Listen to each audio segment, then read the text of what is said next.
Hello, we're in England. I want to just discuss briefly Murano glass versus Mdina glass. So if you're English, you'll struggle to say Mdina glass or Mdina glass. You'll say Medina glass. There is actually a town in England in the Isle of Wight called Mdina, and not only that, people in England just struggle with Mdina and Mdina. So Medina glass, it's one of the latest forms of Maltese art, Maltese culture, and two Englishmen called Dobson and Harris came to Malta and set up a glass factory on an abandoned airfield to Harley in a Spitfire hangar, and 60s or 70s they set this factory up with government assistance, grant aid, and they returned to England later in the 20th century. Hobbs and Harris went on to open Isle of Wight Glass, which still is trading in the Isle of Wight. So what happened was this firm, Mdina Glass, was set up. There are other offshoots in Malta, similar to Mdina Glass, which is smaller, Venetia Glass, for example. But Mdina Glass is the dominant glass maker.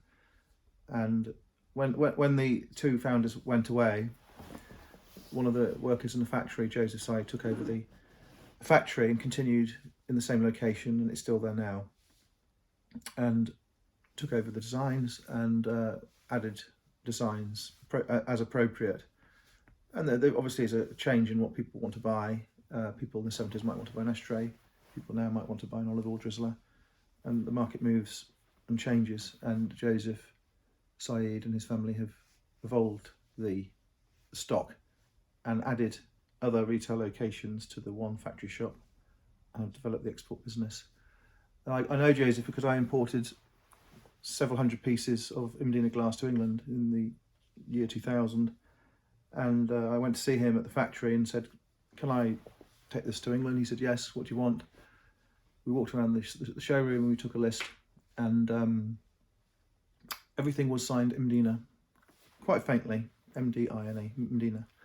I noticed that some of them where the engraving was shallow or small or hurried, it wasn't clear to read. And I knew in England, if you're going to buy a piece of Mdina glass to resell it, you need the Mdina to be clear and large. So I said, "Can you please make the Mdina legible?"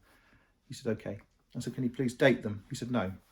I said, "Why not?" He said, "We have factory shops. If everything has a date on it, that if it doesn't sell within the year of manufacture, that becomes last year's stock. And people would come to the counter and say, 'Well, this is last year's, can I have a discount?' So he didn't want to date it. So I said, "Well, this is all going to England. It's not going to be in Malta. Can you just date it for me?" He said, "Yes, okay." So he dated it. And if you go to England and find a piece of Mdina glass, 1999, 2000, on the bottom, probably one of the pieces I took to England. It all came to England in boxes, and it was wrapped in a fibrous foam, and the breakage rate was low. The glass itself is heavy. People don't realise how heavy it is, and it's quite strong, stout glass. We sold every single piece of the glass, and I was trying to buy large pieces of glass. We did buy a mixture of glass, different sizes, different designs, different ranges. The one we were particularly locked onto was the turquoise C style one, which I think is one of the lines that they started at the beginning and still make now. So I like the glass very much. I think it's important that it's clearly marked, and as I say, I personally like it dated. So this glass comes from Malta. It's made in Malta. It's made by Maltese workmen, and the owner is Maltese. So the pedigree is 100% Maltese. So if you compare it to Murano glass is from Venice, the Lagoon of Venice. Murano is an island with no causeway or tram to the mainland or Venice itself. You have to reach it by barge. If it's raining, it's cold. If it's crowded, it's horrible. No toilets on the boat. The water can be desperately choppy. And you get a barge from Venice to Murano. And the reason that the glass works are all built on Murano is because the Doges didn't want risk of fire on Venice itself. So it was an industrial accident reasoning for this island being used for glass making. And on the island of Murano, You're herded along in lines. You're corralled into stores, and you're always watching your clock because you have to get back on the right boat, and you have to sort of juggle in lunch and toilet breaks and the shuttles and the weather. And people go to Murano and they want to buy a piece of glass. It's rather like in Mdina. If you go to a glass making factory, you're inclined to buy a piece of glass. The problem with Murano is it's not a brand.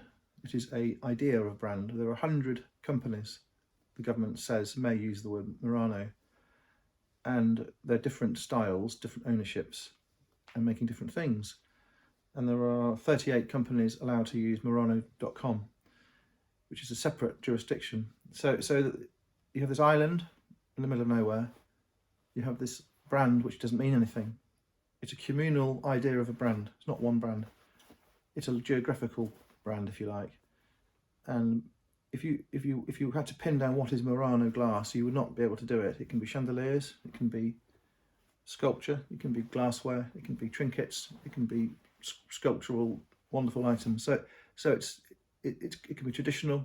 It can be reproductions of Middle Ages art. It can be contemporary art. So it's a hell of a mess, Murano glass. And this is one advantage Mdina glass has. It is a Maltese line, and everyone knows what it is and stands for. With Murano glass, the only thing it stands for is selling. They'll make you anything you want. They'll sticker it, Murano. Here you are, take it. It's in the Murano bag. The Italians at their commercial best, if you like. So I would always say that the Mdina glass has a better pedigree and means more. So Malta has got these artistic achievements, and we all know about the painters. We know about the 20th century painters, Vella, Cremona, all of those ones that are very popular at the moment. We know about the Caron and Dingley brothers. We know about Caravaggio and Preti, except they're not Maltese, and the pictures that produced by Preti and Caravaggio have no vernacular detail. It's almost like they're parachuted in or inserted as alien items. So the Maltese have got Maltese, they've got imported adopted Maltese, and they have pseudo Maltese. So if you're picking through what is considered Maltese art, there are different types. So you have Lear, you have Passmore, you have Fedden, who were visiting the island as residents or on tour, and they produced art, which is Monserrat's a writer, and you have this. So it's not Maltese. It's Maltese art, but it's not pure Maltese. You've got Caravaggio and Preti, which I would say is definitely nothing to do with Malta, other than location. Really, you could say that the work was commissioned in Malta. But if the work for Preti or Caravaggio was commissioned by Grand Master, the Grand Masters were not Maltese either.